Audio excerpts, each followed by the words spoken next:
В основном беспредел здесь ведется. А почему он ведется, никому не ясно, никто не говорит, никто не сказал. Взяли, прямо село оккупировали, зашли по улицам, унесли весь мебель, там чашки, поварешки, разные вещи забрали, сумки набили и уехали. Вот. Пошли с лошади, убили, расстреляли 2 лошадей прямо у села, у своего собственного двора. Вот 16 числа в селении Цозанюрты. Откуда, зачем, нельзя подходить. Маленьких детей тревожат, молодых забирают, бьют, ломают кости, ребра. Это куда садить? Это не садизм, что ли? Это не только садизм. Это геноцид, геноцид. Беспредел кругом. Как это говорит?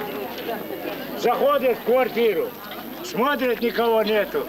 Вырывает замок, заходит, телевизор, что есть, забирают сумки и уходят.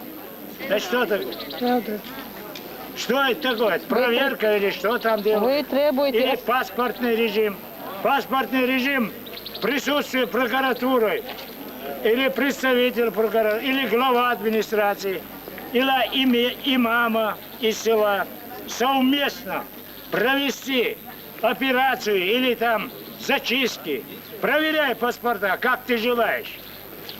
А нет, взяли, забежали, хватают, кидают в машину, на 4 ногах лошадей застрелили прямо у двора. Пошли с лошади, идут домой, они расстреляли лошадей и уехали сюда. Снялись, сутки ночевали в селении Цозанюрты. Сегодня у вас акция протеста против произвола российского. Что вы требуете?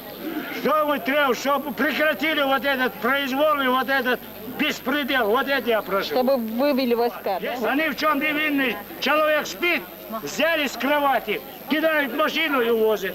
Что это такое?